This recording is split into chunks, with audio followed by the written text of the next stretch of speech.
Kashmir express में बड़ी खबर। श्रीनगर के करण नगर इलाके में सिक्योरिटी फोर्सेज ने दोनों मिलिटेंट को मार गिराया है। आईजीपी एसपी पानी के मुताबिक हलाक मिलिटेंट दहशतगर्द तंजीम लश्कर तैयबा के मेंबर थे और जाए वाकया से बड़ी तादाद में असलहे बरामद हुए हैं। ये तसादुम पीर की शाम उस वक्त शुरू हुआ था जब इलाके में वाक़ सीआरपीएफ कैंप में मिलिटेंट ने घुसने की कोशिश की, लेकिन जवाबी हमले के बाद मिलिटेंट करीब की जेर तामीर 5 मंजिला इमारत में छिप गए। गुज़िश्ता पूरी रात यहां पर फायरिंग होती रही और सुबह होते ही सिक्योरिटी एहलकारों ने हमला तेज कर दिया। बिल्डिंग के पास आसपास घेरा तंग करके हमला किया गया। तसादुम में एक जवान भी शहीद हो चुका है जबकि एक जवान जख्मी हुआ है, लेकिन आईजी पीके पानी के मुताबिक जम्मू कश्मीर के इस जख्मी जवान की हालत में फिलहाल सुधार हो रहा है।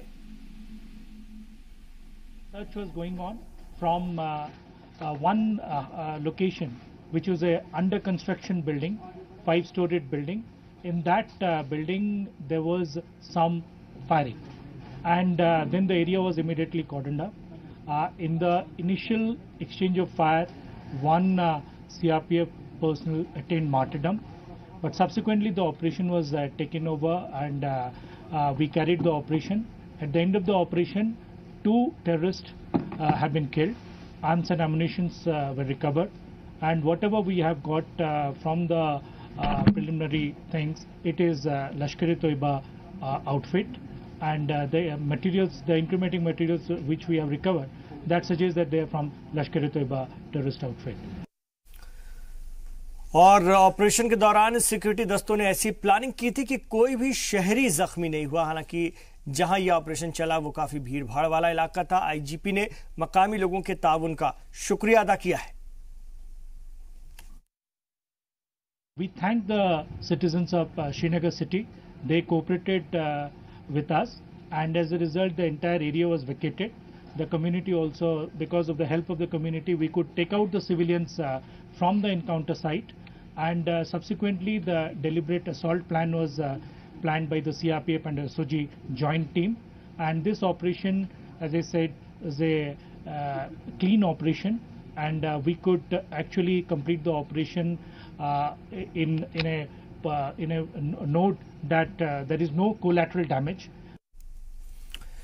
आपको बता दें कि एक दिन कबल ही स्वयं प्रकाश स्वामी ने कश्मीर रेंज की आईजीपी ओहदे की जिम्मेदारी संभाली है। उन्होंने साबिक आईजीपी मुनीर खान की जगह ली है, जो कि इस वक्त प्रमोट होकर अब एडीजीपी बन गए हैं। अपनी पहली ही मुहिम में उन्होंने बेहतरीन क़यादत की मिसाल पेश की। 41 साल पानी रियासत के तेज तरार पुलिस ऑफिसर माने जाते हैं। इतनी कम उम्र में आईजीपी बनने वाले वो पहले ऑफिसर हैं। इससे कबल वो DIG Kashmir south range, SSP Kulgam और कठुआ भी रह चुके हैं। इसके अलावा उनके पास एनआईए में भी काम करने का तजुर्बा है।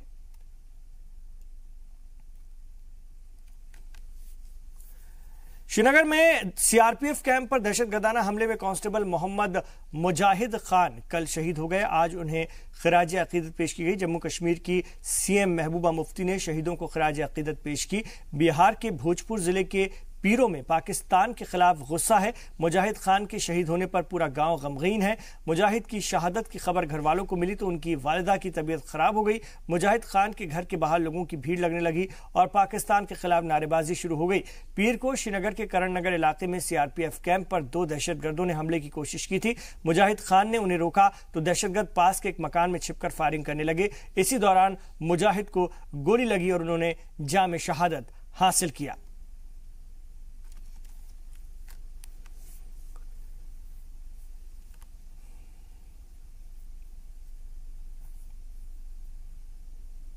The encounter is still going on.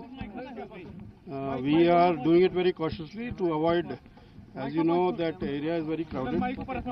So we are doing the encounter slowly and cautiously to avoid collateral damage to both citizens as well as to their property. These are operational details. As soon as the operation is over, we'll give you further details.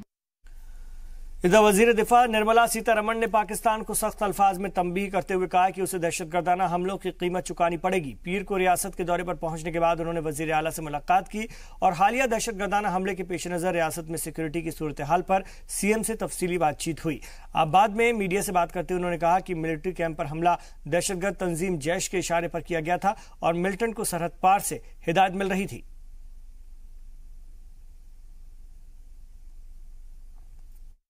our intelligence inputs indicate that these terrorists were being controlled by their handlers from across the border. The evidence is being scrutinized by the National Investigative Agency, who shall soon furnish a detailed report.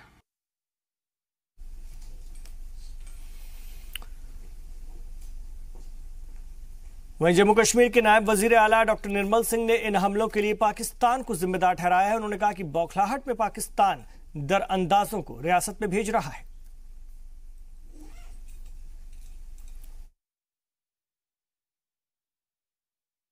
इनका पुराना इतिहास है। ये लोग हैं, जब हैदराबाद जब भारत के साथ विलय हो रहा था, इन्हीं लोगों ने वहां के आम लोगों का कत्ल किया, कम्युनल लाइंस पर किया, और आज वो यहाँ पर जो है यहाँ की पॉलिटिक्स कर रहे हैं। ये इतनी विशालता जो है भारतीय जो है लोकतंत्र की है, उसी का नजायज फायदा उठा रहे हैं। ओवैसी को मालूम होना चाहिए कि कल असेंबली में सभी पार्टीज के लोगों ने 2 मिनट का मौन रखा उन शहीदों की याद में, और आज जब उनके पार्थिव शरीर को कश्मीर लिया जा रहा था, कल वो जा नहीं सके क्योंकि वहां का मौसम खराब था।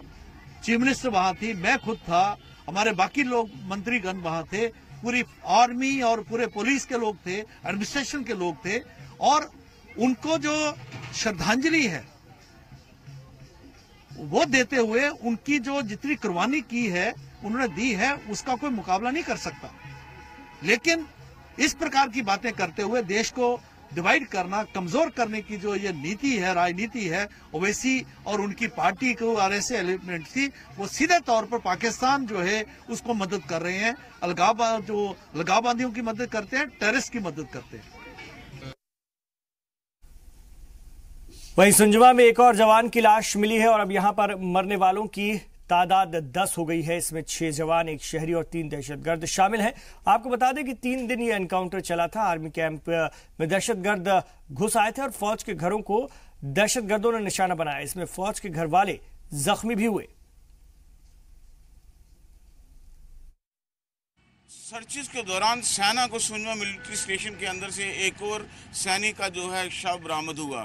तो इसे देख के जो है कुल मिला के अभी तक शहादत जो सैनिकों की हुई है उनकी संख्या बढ़कर अब 6 हो गई है। हालांकि सेना की तरफ से उस शहादत जो हुई है उसका अभी तक पहचान नहीं की गई, लेकिन वो बताया जा रहा है कि वो सैनिक हवलदार रैंक के सैनिक थे और उसी दिन जिस दिन ये आतंकी हमला हुआ और उसी दिन जो है वो इसमें शहीद हो गए थे। अभी तक जो है इस आतंकी हमले में 6 सैनिक शहीद हुए हैं, 1 सिविलियन जो है इसमें शहीद हो गया है और 11 के करीब लोग जो हैं वो जख्मी हुए हैं। ये मिलिटेंट जो थे ये पाकिस्तानी मिलिटेंट थे, इसकी जो है अभी तक पूरी तरीके से पुष्टि हो चुकी है। और कल रक्षा मंत्री निर्मला सीतारमण ने भी अपने जो प्रेस कॉन्फ्रेंस में और यहाँ पे जो महबूबा मुफ्ती से मुलाकात की और उसके बाद जो प्रेस कॉन्फ्रेंस की उसमें ये साफ कर दिया कि पाकिस्तान जो है इन सारे गड़बड़ के पीछे पाकिस्तान का हाथ है। और ये मिलिटेंट जो है साउथ ऑफ पीर पंचाल का जो इलाका है वहाँ पाकिस्तान जो है लगातार शेलिंग करता है, सिविलियंस को टारगेट करता है और इंटीरियर इलाके में मिलिटेंट्स को भेज के इस तरीके से सिक्योरिटी इंस्टॉलेशन और सिविलियंस को निशाना बना रहा है। यानी कि इस सारी कार्रवाई के पीछे पाकिस्तान का हाथ जो है वो साफ तरीके से दिख रहा है। कैमरामैन मानिक के साथ राजू केरनी, जी मीडिया, सुंजवा मिलिट्री स्टेशन, जम्मू। उधर सुंजवा आर्मी कैंप पर हुए मिलिटेंट हमले में शहीद हुए जवानों को भी खराज अकीदत दी गई। जम्मू के टेक्निकल एयरपोर्ट पर वजीर आला महबूबा मुफ्ती, नायब वजीर आला डॉक्टर निर्मल सिंह समेत आर्मी और पुलिस महकमे के सीनियर अफसरान ने शहीद जवानों को अकीदत पेश की, खराज अकीदत पेश की। खराज अकीदत के बाद शहीद जवानों की जस्द खाकी को आखिर रस्मात के लिए उनके आबाई मकामात की तरफ रवाना किया गया। वाज़ेह है कि हमले में 6 जवान शहीद हुए हैं। इनमें कुपवाड़ा के फारूक अहमद कुरैशी और लाइट इन्फेंट्री के मोहम्मद इकबाल शेख, मंजूर अहमद देवा बहादुरी से मुकाबला करते हुए अजीम शहादत को इन्होंने पाया है।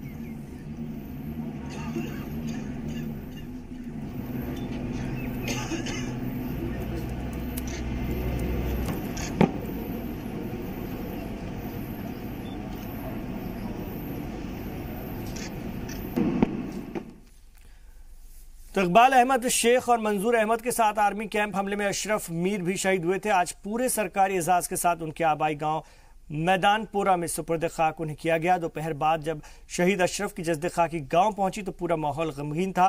ताजियत के लिए पूरा इलाका उनके घर पर था। हजारों की तादाद में लोगों ने शहीद अशरफ के जनाजे में शिरकत की। शहीद अपने पीछे 2 मासूम बच्चे अहलिया छोड़ गए हैं। इसके अलावा बुजुर्ग वालिद और गैर शादीशुदा बहन की किफालत का जिम्मा भी उन्हीं के सर था। अशरफ की शहादत पर लोगों में पाकिस्तान के खिलाफ जबरदस्त गम और गुस्सा है। उनका कहना है कि मौजूदा सूरत हाल में कश्मीर अवाम ही सबसे ज्यादा खसारे में है। वाज़ेह है कि आर्मी कैंप पर हुए हमले में 4 मकामी सिक्योरिटी एहलकार भी शहीद हुए।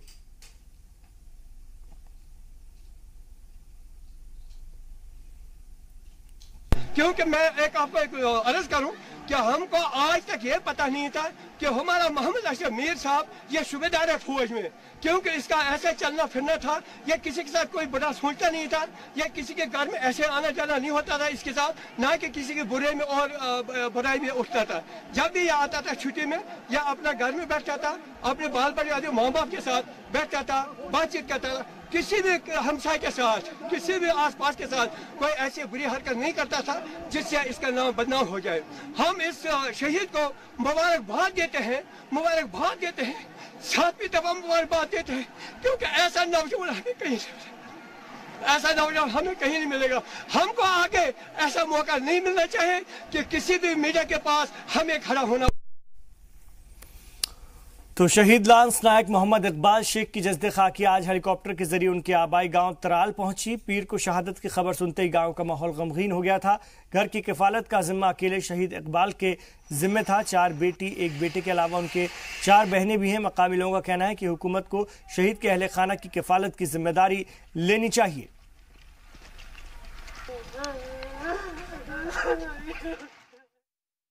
सारा दारोमदार इसी के ऊपर, इसी के कंधों पे था।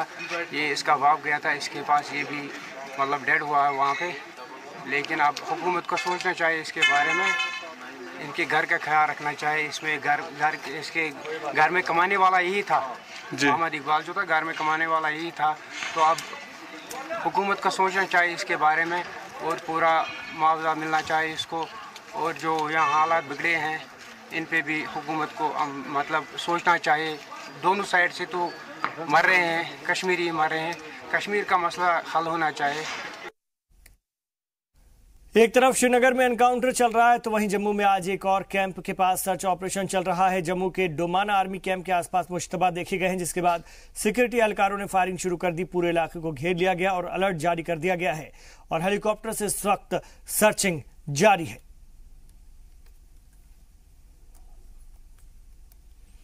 जम्मू के सुंजवा फिदायीन हमले में जख्मी हुए मेजर अभिजीत सिंह का उधमपुर कमांड हॉस्पिटल में इलाज चल रहा है। मेजर अभिजीत सिंह के घर वालों ने हॉस्पिटल पहुंचकर उनसे मुलाकात की और उनकी सेहत के बारे में जाना। मेजर अभिजीत ने बेहतर इलाज होने की बात कही तो उनके वालिद ने भी इलाज से मुतमईन होने की बात कही।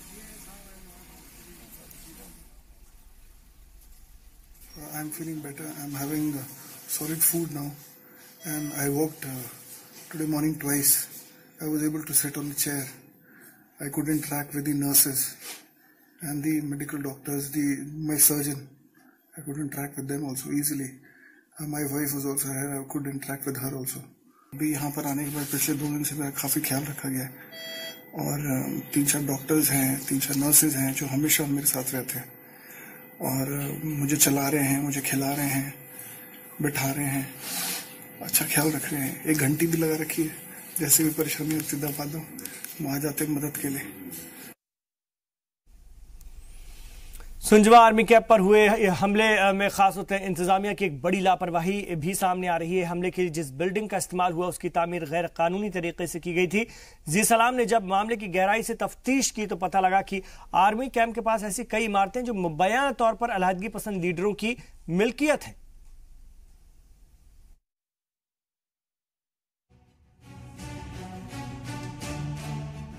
ये वही इमारत है जहां सुंजवा आर्मी कैंप पर हमले की साजिश रची गई थी, जिसे मिलिटेंटों ने पनाहगाह के तौर पर इस्तेमाल किया। आर्मी कैंप से ये इमारत ज्यादा दूर नहीं है। हालांकि ज़ाब्तों के मुताबिक आर्मी कैंप से 500 मीटर के फासले तक सिविलियन बिल्डिंग की तामीर नहीं होनी चाहिए, लेकिन जम्मू में इन कवानीन की खुलेआम खिलाफ वर्जी हो रही है।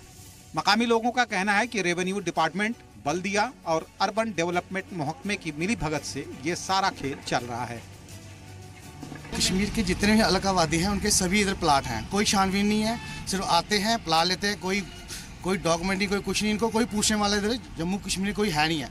इसमें क्या है, मैं आपको ये बोलूँगा कि ये जो प्लॉट्स हैं, हम अभी प्लॉट्स काफ़ी लोगों ने ले रखे हैं, जो कि एक स्टेट लैंड है, उसको एफिडेविट पे ले रखा है, एनक्रोचमेंट ऑफ लैंड है, ये नहीं पता किसका कौन सा प्लॉट है।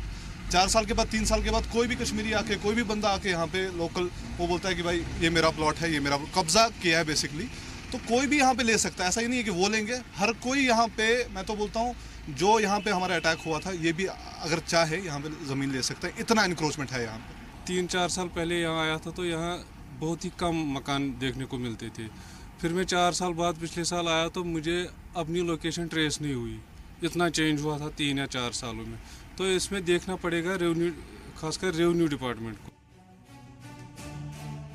जराये के मुताबिक इन इलाकों में शब्बीर शाह और नईम खान जैसे अलहदगी पसंद लीडरों के भी मकानात हैं। NIA की तफ्तीश में भी इसका खुलासा हो चुका है कि इन इलाकों में जाली दस्तावेज की बुनियाद पर प्रॉपर्टी हासिल की गई। ये सिर्फ जम्मू का मसला नहीं है, मुल्क के दीगर हिस्सों में भी इस तरह के मामलात सामने आ चुके हैं। दिफाई लिहाज से ये अहम मामला है। वजीर दिफा का कहना है कि इस मामले में एक मरबूत हिकमत अमली तैयार की जाएगी।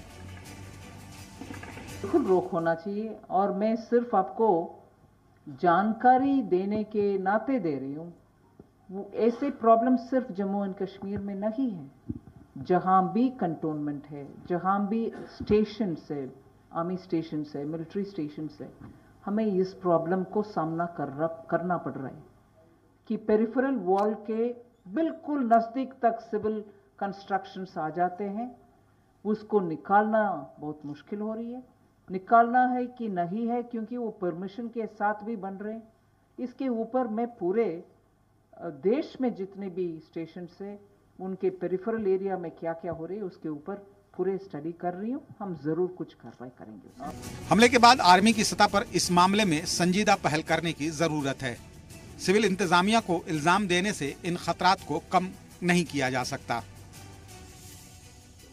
जहां एक तरफ हुकूमत दावे करती है कि जम्मू की सुरक्षा को लेकर वो चिंतित हैं, वहीं जो सुंजवा और बठिंडी के इलाके हैं, खासकर सुंजवा सेना कैंप जिस पे हमला हुआ उसके साथ सटे हुए इलाके हैं, वहां अलगाववादियों के अपने मकान हैं और यहीं पे उनकी ज़मीनें भी हैं। यहां तक कि इस इलाके में खड्डों को और नालों को भी बख्शा नहीं गया है, उन पर भी इलीगल कंस्ट्रक्शन वो भी प्रशासन के नाक के तले की गई है।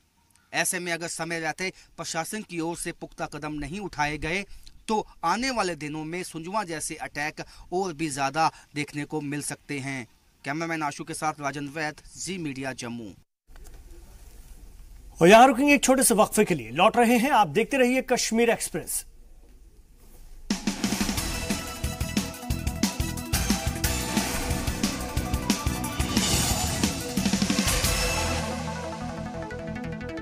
ब्रेक के बाद आपका खैर मकदम है, आप देख रहे हैं कश्मीर एक्सप्रेस।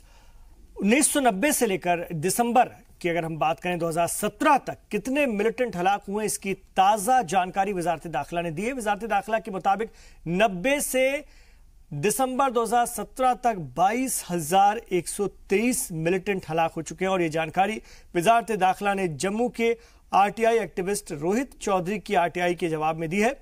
इस मसले पर हमारे नुमाइंदे राजन वैद्य ने एक्टिविस्ट रोहित चौधरी से बात की। हमारे साथ हैं रोहित चौधरी। एक दफ़ा फिर से जो इन्होंने RTI किया उसमें एक अहम खुलासा हुआ है। इस खुलासे में ये बताया गया है कि 1990 से 2017 दिसंबर तक 22,123 जो मिलिटेंट हैं वो जम्मू कश्मीर में मारे गए हैं। एक बहुत बड़ी जो एक संख्या है, क्या इसमें निकल के आया है आपकी आरटीआई में? देखिए, मैंने आरटीआई फाइल की थी मिनिस्ट्री ऑफ होम अफेयर्स में। यहाँ से मैंने पूछा था कि पिछले 27 साल के अंदर जो मिलिटेंट्स है, कितने मिलिटेंट्स जो टेररिस्ट है उनको न्यूट्रलाइज किया गया भारतीय सेना द्वारा। तो ये डेटा निकल के सामने है, बहुत बड़ा है। 22,000 के करीब जो है मिलिटेंट्स को जो है न्यूट्रलाइज किया गया जम्मू कश्मीर के अंदर। ये बहुत बड़ा डेटा है और उन लोगों के मुंह पे तमाचा भी है जो इंडियन आर्मी को क्वेश्चन करती है और टेररिस्ट के साथ सिंपैथाइज रखती है। तो मैं समझता हूँ ये उनके मुंह में तमाचा और भारतीय सेना की बहादुरी है कि पाकिस्तान द्वारा स्पॉन्सर्ड जो टेररिज्म है जम्मू कश्मीर में जिसको भेजा गया था और हमारी आर्मी ने बखूबी उसको निभाया और उसको एलिमिनेट किया, जो कि 22,000 के करीब जो मिलिटेंट्स उनको न्यूट्रलाइज किया गया पिछले 27 साल के अंदर। आपको लगता है कि जो ये संख्या है ये हमारे जो सेना की किस तरह से किस हालात में उन्होंने काम किया, जम्मू कश्मीर में मिलिटेंसी से लड़ाई किया, जूझे वो, और इतनी बड़ी जो संख्या में जो मिलिटेंट को अभी तक मार दिया गया है, लेकिन उनकी लड़ाई अभी भी जारी है। जिस तरह से हम सुंजवा स्टेशन के सामने खड़े हैं, आपको लगता है कि ये जो आंकड़ा है ये अभी और बढ़ेगा? देखिए, जैसे कि हम अभी सुषमा स्टेशन के बाद खड़े हैं, यहाँ 3 दिन से इनकाउंटर चल रहा है। मैं पहले तो सल्यूट करता हूँ अपनी इंडियन आर्मी को जो 3 दिन से उन टेररिस्ट के साथ फाइट कर रही है और जो 5 जवान हमारे शहीद हुए। कहीं ना कहीं जो भारतीय सेना है हमारे लिए हर दम आगे रहती है देश की सुरक्षा के लिए। ये डेटा जो है सामने निकल के आया है, ये भी उसका उदाहरण हो सकता है कि भारतीय सेना ने 22,000 से ज़्यादा जो टेररिस्टों को न्यूट्रलाइज कर दिया खाली जम्मू कश्मीर के अंदर। ये बहुत बड़ा डेटा है। रोहित चौधरी, जिनका एक और खुलासा है कि 22,123 जो है मिलिटेंट अब तक मारे जा चुके हैं जम्मू कश्मीर में। जो हमारे सेना ने किस तरह लोहा लिया है मिलिटेंसी से, ये उसको साफ दर्शाता है। अभी भी जो सेना की लड़ाई है वो सुंजवा सेना कैंप के अंदर चल रही है। कैमरामैन आशु के साथ राजन वैद, जी मीडिया, जम्मू। पहाड़ी इलाके को लोगों के लिए रिजर्वेशन का मुतालबा लंबे अरसे से चल रहा है और अब इस पर खास पहल हुई है, इसमें कामयाबी मिली है। असेंबली में इस बिल को पास करके एक बड़ी पहल हुई है। हमारे नुमाइंदे सैयद तजम्मुल ने बात की कानून साज काउंसिल के साबिक मेंबर मुर्तजा खान और सैयद रफीक शाह से। असेंबली उसके बाद अपर हाउस में भी पहाड़ियों की 3% रिजर्वेशन को लेकर बहस मुबाहिसा हुआ और बिल अपर हाउस में अभी चल रही है, लेकिन लोअर हाउस में पास हो गई। हमारे साथ बात करने के लिए इस बिल की ड्राफ्टिंग जो हुई है, इस बिल पे जितना काम हुआ है, हमारे साथ साबिक MLC मुर्तजा खान साहब मौजूद हैं, साथ में रफीक शाह साहब, आप भी साबिक MLC हैं।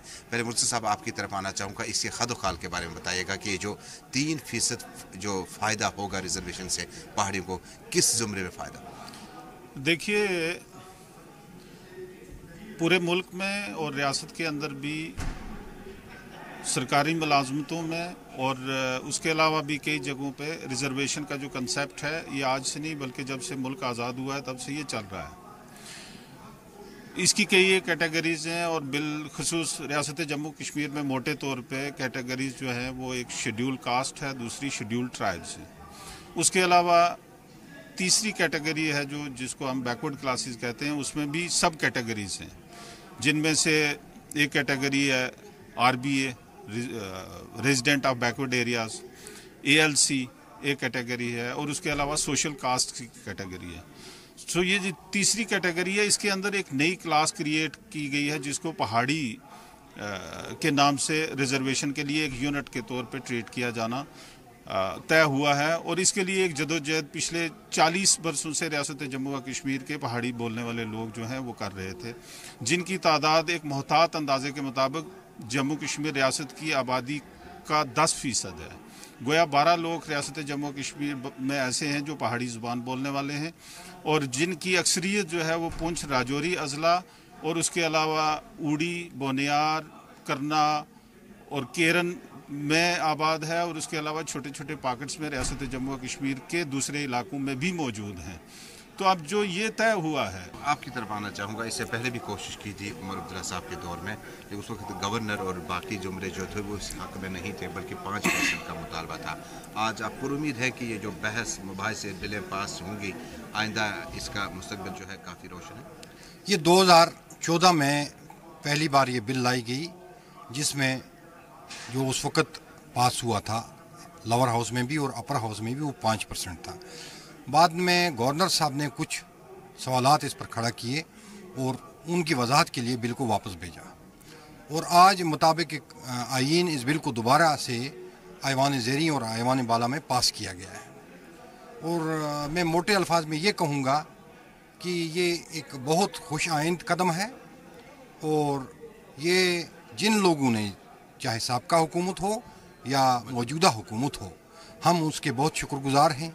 और जो हमारी लीडरशिप है इंक्लूडिंग मुज़फ़्फ़र हुसैन बेग साहब, हम उनके बहुत शुक्रगुजार हैं। उसमें ये तमाम हमारे जो कायदीन हैं उनकी कोशिशों का, उनकी मेहनत का नतीजा है। इनके मुताबिक आज का ये जो फैसला है ये दानिशमंदाना और बरवक़्त है और साथ ही जिन लीडरान ने भी इसमें रोल अदा किया, मुज़फ़्फ़र हुसैन बेग साहब से लेकर मौजूदा हुकूमत में जो भी ज़िम्मेदार लोग हैं, जिस तरह से आज पहाड़ी जिस तरह से कौम को इकट्ठा करने की कोशिश की, उनका हक वापस देने की कोशिश की गई, एक शुरुआत हो सकती है और आगे इस पहाड़ी कौम को और भी फ़ायदे हो सकते हैं। और जो नुकसान हुए उसकी अब रियासत जम्मू कश्मीर में इसे कहीं ना कहीं दुनिया ख़त्म करने की कोशिश की जाए। अशरफानी के साथ से तजम्मुल ज़ी मीडिया जम्मू। और MIM के कौमी सदर और हैदराबाद के मेंबर पार्लियामेंट असदुद्दीन ओवैसी ने हिफाजती दस्तों पर हमले के लिए बीजेपी PDP इत्तेहाद को जिम्मेदार ठहराया है। उन्होंने कहा कि दोनों जमातों के दरमियान किसी तरह का तालमेल नहीं है। उन्होंने RSS की भी तनकीद की। उन्होंने कहा कि मिलिटेंट के खिलाफ जे की पुलिस के एहलकार भी शहीद हो रहे हैं।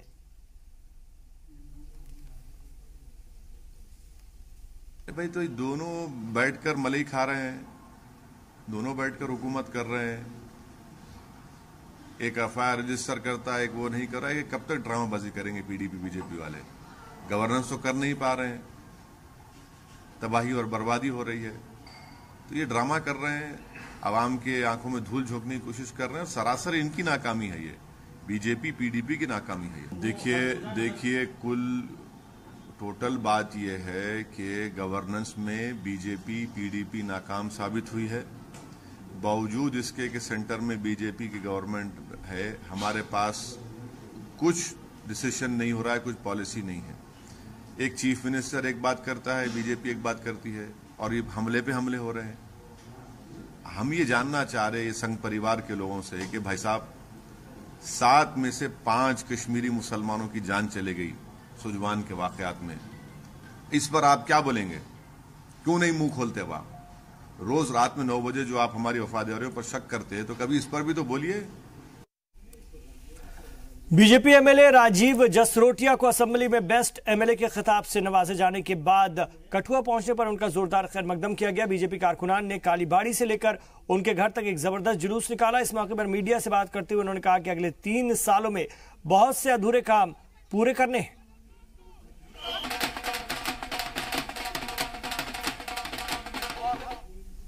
मैंने कोशिश की है कि मैक्सिमम ग्रीवेंसेस को एड्रेस किया जाए, और मैं ये भी नहीं कहूँगा कि सारे काम हो गए हैं।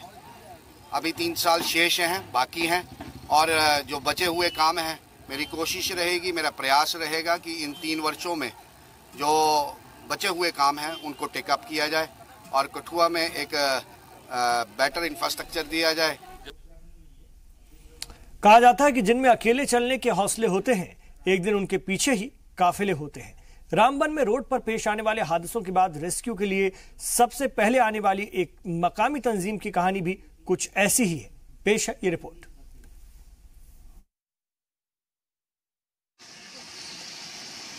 जम्मू कश्मीर में सबसे ज्यादा सड़क हादसे रामबन में जम्मू कश्मीर नेशनल हाईवे पर पेश आते हैं। इन हादसों के बाद रेस्क्यू ऑपरेशन के लिए मकामी QRT के मेंबर सबसे पहले पहुंच जाते हैं और लोगों की जिंदगियां बचाने की कोशिशों में लग जाते हैं। गुज़िश्ता कई सालों से मकामी QRT रामबन के मेंबर बेखौफ होकर जरूरतमंदों की मदद कर रहे हैं। खास बात यह है कि इसके लिए ना तो सरकार की तरफ से इन्हें कोई मदद दी जाती है और ना ही किसी तंजीम की जानिब से। यहाँ जो रिसोर्सेज है, उस रिसोर्सेज बेस को हम बढ़ावा दे रहे हैं। जो हमारे नए मिनिस्टर साहब आए हैं वो भी बड़ा इसको रेगुलरली रिव्यू कर रहे हैं। तो मुझे उम्मीद है कि जितने भी इनके QRTs के जो इश्यूज हैं, जो इनके अनरिजॉल्व इश्यूज हैं, वो हम जल्द से जल्द उनको हम सॉल्व करेंगे। हालांकि DDC की कोशिशों के बाद इस टीम के कुछ मेंबर्स को स्किल डेवलपमेंट के लिए पुणे भेजा जा रहा है ताकि ये अपना काम और भी अच्छी तरह से कर पाएं। जो तैरता है उसको उसमें थोड़ा सा एक्सपर्टाइज करने के लिए हम उसको पुणे भेज रहे हैं। उन 2-3 लोगों को हमने आइडेंटिफाई किया हुआ है, क्योंकि यहाँ चिनाब रिवर है तो लोग डूब जाते हैं। उनको बचाने के लिए वी नीड एक्सपर्ट्स। उनको हम थोड़ा हाई लेवल का कोर्स कराने के लिए पुणे भेज रहे हैं। वहीं क्यूआरटी रामबन के सदर बशीर मागरे ने सरकार से गुजारिश की है कि रेस्क्यू ऑपरेशन में इस्तेमाल किए जाने वाले इक्विपमेंट मुहैया करवाएं। तो हमें काफ़ी सारी मुश्किलात को जो है रेस्क्यू में जो है सामना करना पड़ता है।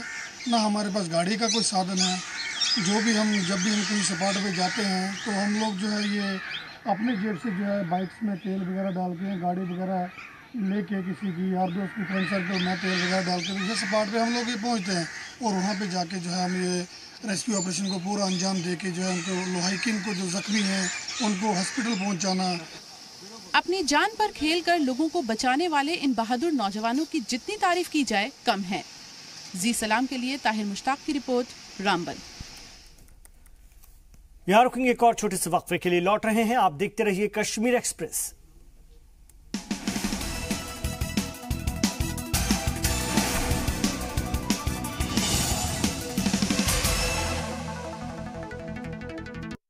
आप देख रहे हैं कश्मीर एक्सप्रेस।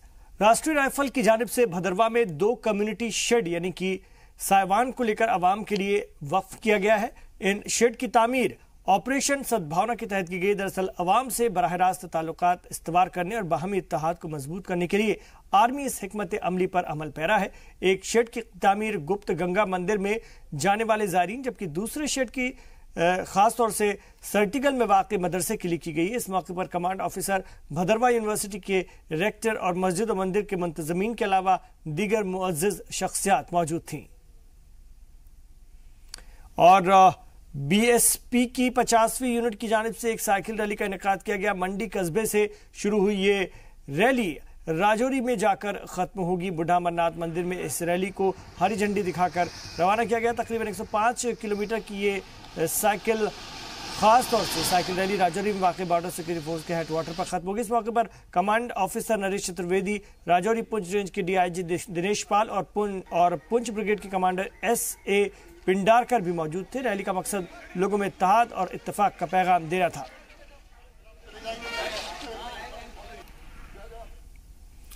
पुंछ के ऊंचाई वाले इलाकों लोरन, सावंजिया, पोशाना समेत मुगल रोड पर भारी बर्फबारी के चलते लोगों के चेहरे खिल उठे हैं। किसानों ने भी राहत की सांस ली है। इससे पहले नवंबर महीने के दूसरे हफ्ते में बर्फबारी हुई थी। पिछले 3 महीने से इलाके में मौसम खुश्क बना हुआ था।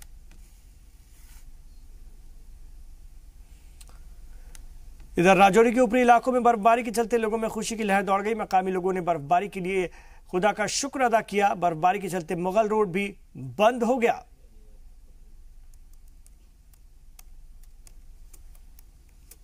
इधर भदरवा में भारी बर्फबारी के चलते लोगों की जिंदगी पर असर पड़ा है। रोड पर चलना मुहाल हो गया है। बिजली और पानी की सप्लाई बंद हो गई है।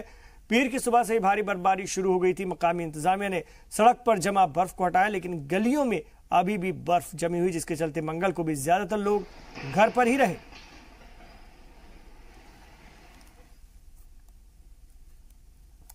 आज महाशिवरात्रि है। इस मौके पर जम्मू में भी शिव भक्तों का जमावड़ा लगा रहा। शंभू मंदिर जम्मू में जायरीन की काफी भीड़ जुटी। मंदिर इंतजामिया की जानिब से शंभू के दीदार के खास इंतजाम किए गए थे, तो जायरीन की सिक्योरिटी का भी खास ख्याल रखा गया था। इस मौके पर मंदिर के पुजारी ने मुल्क के साथ रियासत के अवाम को शिवरात्रि की मुबारकबाद दी और मुल्क में अमन और अमान की भी दुआ की। सभी जम्मूवासी, देशवासी आज का दिन बड़ी धूमधाम से मना रहे हैं। तो महाराज मैं भगवान भोलेनाथ से प्रार्थना करता हूँ कि सब भक्तों की मनोकामना पूर्ण हो और भोलेनाथ वरद हस्त से अपने बच्चों को आशीर्वाद दे और सबकी मनोकामना पूर्ण हो। मुल्क भर में महाशिवरात्रि का त्यौहार धूमधाम से मनाया गया। पुंछ में भी शिव मंदिरों में दिन भर अकीदतमंदों की भीड़ रही। अहम प्रोग्राम पुंछ की पहाड़ी पर मौजूद शिव खोड़ी मंदिर में मुनक्किद हुआ, जिसमें कि जिले भर से तकरीबन 20,000 अकीदतमंद पहुंचे और पूजा अर्चना की। 3 किलोमीटर लंबे रास्ते में हिफाजत के पुख्ता बंदोबस्त किए गए थे।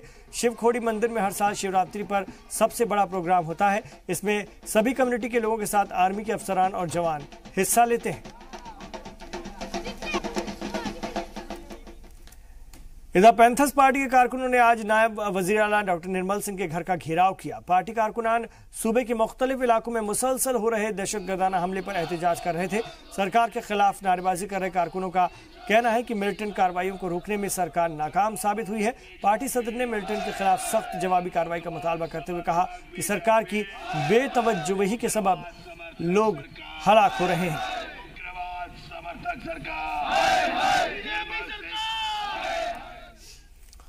सरकार का गरीबों की मदद को तरजीह देने वाली बात महज स्लोगन बनकर रह गई है। जमीनी हकीकत पट्टन के खरगाम और आसपास के इलाकों में देखी जा सकती है, जहां पर रहने वाले लोग टीन शेड में रहने को मजबूर हैं। पिछले 8 सालों से मकामी लोग इसी तरह सर्दी, गर्मी और बरसात गुजारते आ रहे हैं। सर्दी में बेतहाशा ठंड लगती है तो गर्मी में टीन शेड तपते हैं, जिसके चलते इसमें रहना आसान नहीं होता।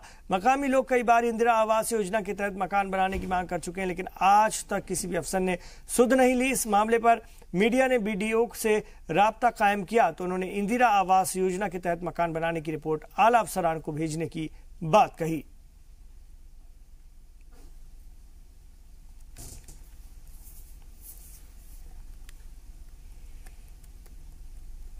और आइए अब चलते चलते नजर डालेंगे 5 मिनट में 25 खबरों पर। सुंजवान आर्मी कैंप हमले में शहीद हुए जवानों को आखिरी सलाम। कुपवाड़ा के मदनपुरा गांव में शहीद JCO मोहम्मद अशरफ मीर के जनाजे में भीड़ उमड़ी। शहीद JCO मोहम्मद अशरफ मीर को आखिरी विदाई देते वक्त लगे नारे, शहीद अशरफ जिंदाबाद के नारे लगे।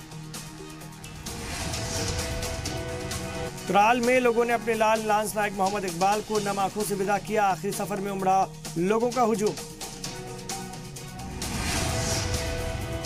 शहीद जवानों के आखिरी सफर के दौरान घर वालों का रो रो कर बुरा हाल। कौमी एजाज के साथ दी गई आखिरी विदाई। श्रीनगर के करण नगर में एनकाउंटर खत्म, मारे गए 2 दहशतगर्द। हमले के पीछे दहशतगर्दाना तंजीम लश्कर का हाथ। MIM नेता असदुद्दीन ओवैसी का पाकिस्तान पर निशाना दहशतगर्दी के हमले के लिए जिम्मेदार ठहराया। वजीर दिफा निर्मला सीतारमण ने पाकिस्तान को धमकी देते हुए कहा, सुंजवान कैंप पर दहशतगर्दाना हमले की कीमत चुकानी होगी। जम्मू में वजीर दिफा निर्मला सीतारमण बोली, हमलावर जैश-ए-मोहम्मद को पाकिस्तान की हिमायत। सुंजवान कैंप हमले के सारे सबूत जमा किए गए, पाकिस्तान को मुहैया कराया जाएगा। कराची में फिर से जागी पाकिस्तान को लेकर मणिशंकर अय्यर की मोहब्बत। कहा, पाकिस्तान में मिलती है मोहब्बत लेकिन हिंदुस्तान में मिलती है दुश्मनी। कराची लिटरेचर फेस्टिवल में साबिक मरकजी वजीर मणिशंकर अय्यर ने कहा, मुझे पाकिस्तान से मोहब्बत। मणिशंकर अय्यर ने कहा, भारत और पाकिस्तान के बीच बातचीत ही एक रास्ता। मणिशंकर अय्यर के बयान पर कांग्रेस लीडर हनुमंत राव ने कहा, बकवास कर रहे हैं, बहक गए मणिशंकर। मणिशंकर अय्यर के बयान पर कांग्रेस लीडर मीम अफजल ने कहा, उनकी कुछ भी राय हो लेकिन ख्याल रखना चाहिए कि किस वक्त और कहां ये बयान दे रहे हैं।